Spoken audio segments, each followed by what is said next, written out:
ఒకనాడు బలరామకృష్ణులు నందుడిని పిలిపించి ఇలా అన్నారు. తండ్రి, మేము మా తండ్రిని తల్లిని చూడలేదు. మిమ్మల్నే తల్లిదండ్రులు అనుకున్నాము. ఇదివరకు ఏ తల్లిదండ్రులు కూడా మీ అంత గారాబంగా తమ బిడ్డలని పెంచలేదు. మీ మంచితనం వలన మేము పెరిగి ఇంత వాళ్ళమయ్యాము. మేము ఇక్కడ మధురలో ఉన్న బృందావనంకి కూడా వస్తూ ఉంటాము. మీరు మాపై చూపిన దయ ఎన్నడూ మరచిపోలేము. కృష్ణుడు నందుడిని కౌగిలించుకున్నాడు. నందుడి కళ్ళల్లో నీరు కారుతూ బృందావనంకి వెళ్ళిపోయాడు. వసుదేవుడు బలరామకృష్ణులకి ఉపనయనం చేయించాడు. బలరామకృష్ణులు అనుకున్నారు, గురువు నుంచి విద్య నేర్చుకోవాలి అని గురువు గురించి వెతుకుతూ కాశీపట్టణం చేరుకున్నారు. అక్కడ సమస్త విద్యలు తెలిసిన పండితుడు సాందీపని దగ్గర శిష్యులుగా ఉన్నారు. ఎంతో భక్తితో గురువుని సేవించారు. బలరామకృష్ణులు వినయానికి గురువు సాందీపని చాలా సంతోషించారు. 64 కళలు 64 రోజులలో నేర్చుకున్నారు. బలరామకృష్ణుల శక్తి సామర్థ్యాలు చూసి ఆశ్చర్యపడి భార్యతో ఆలోచించి గురువు సాందీపని ఇలా అన్నాడు. కొంతకాలం క్రితం మా కుమారుడు సముద్ర తీరం దగ్గర స్నానం చేయడానికి వెళ్ళి నీటిలో మునిగిపోయాడు. మళ్ళీ కనిపించలేదు. మీరు ఎంతో పరాక్రమంతో ఉన్నారు. నాకు గురుదక్షిణ ఇవ్వాలి కాబట్టి నా కుమారుడిని తీసుకురండి. బలరామకృష్ణులు వెంటనే సముద్రం దగ్గరికి చేరుకొని అన్నారు. సముద్రుడా, మంచి బుద్ధితో మా గురువుగారి కుమారుడిని తెచ్చి మాకు అప్పగించు, లేదంటే మా బాణాలు నీపై ప్రయోగిస్తాం. సముద్రుడు అన్నాడు, స్వామి, ఒక బ్రాహ్మణ బాలుడు స్నానం చేస్తుండగా ఒక పెద్ద అల అతన్ని లోపలికి తీసుకుపోయింది. పంచజనుడనే రాక్షసుడు ఆ పిల్లవాణ్ణి మింగేశాడు. శ్రీకృష్ణుడు శంఖం పూరించాడు. ఆ శంఖారావం విని పంచజనుడు భయపడి సముద్రంలోకి ప్రవేశించాడు. శ్రీకృష్ణుడు వాడిని తన బాణాలతో సంహరించి పొట్ట చీల్చాడు. ఆ పిల్లవాడు అందులో లేడు. శ్రీకృష్ణుడు ఈ రాక్షసుడి శరీరం నుంచి పుట్టిన పాంచజన్యం అనే గొప్ప శంఖాన్ని తీసుకుని బలరాముడితో యమపురి వెళ్లి గంభీర ధ్వనితో శంఖాన్ని పూరించాడు. ఆ శంఖ ఘోష విని యమధర్మరాజు ఆశ్చర్యపోయాడు. ఎంత ధైర్యం! నా యమపురి ముందు నా మనసుకు క్రోధం కలిగేలా ఎవరు శంఖం పూరిస్తున్నారు అని చూసేసరికి లీలావతారం ధరించిన బలరామకృష్ణులు ఉన్నారు. వీళ్ళు విష్ణువు అవతారమూర్తులు అని తెలుసుకుని భక్తితో బలరామకృష్ణులకి నమస్కరించి నేనేమి చెయ్యాలో ఆజ్ఞాపించండి అన్నాడు. పరమాత్మ అన్నారు, యమధర్మరాజా, మా గురుపుత్రుడు నీ దగ్గర ఉన్నాడు. అతన్ని నాకు అప్పగించు. యమధర్మరాజు వెంటనే గురుపుత్రుణ్ణి ఇచ్చాడు. బలరామకృష్ణులు గురువు సాందీపనికి తన కుమారుడిని ఇచ్చి ఇంకా ఏమి చేయమంటారో చెప్పండి అన్నారు. సాందీపని అన్నాడు, ఇదివరకు ఇంత దయతో ఇలాంటి గురుదక్షిణ ఎవ్వరూ ఇవ్వలేదు. చనిపోయిన వ్యక్తిని తీసుకొచ్చారు. ఇది మీకే సాధ్యం. మీ కీర్తి లోకాలలో ప్రకాశించుగాక అని ఆశీర్వదించారు.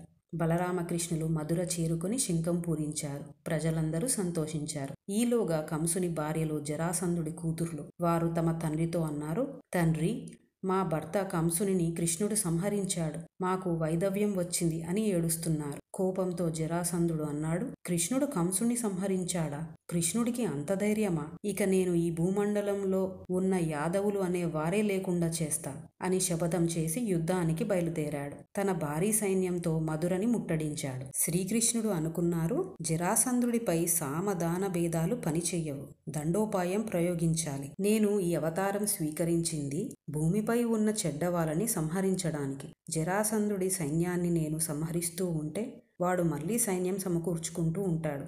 అలా ఎంతోమంది చెడ్డవాళ్ళని సంహరించొచ్చు అని జరాసంధుడిని మాత్రం ఏమీ చేయకుండా వదిలేస్తూ యుద్ధం చేస్తూ ఉన్నారు. అలా 17 సార్లు వచ్చాడు. 17 సార్లు జరాసంధుడి సైన్యాన్ని కృష్ణుడు యాదవ సైన్యంతో సంహరించాడు. ఈలోపు కృష్ణుడు విశ్వకర్మచే సముద్రం మధ్యన దృఢమైన ఒక నగరం నిర్మించమన్నాడు. ద్వారకా నగరం నిర్మాణం చేశాక యాదవులందరినీ అక్కడికి తరలించాడు.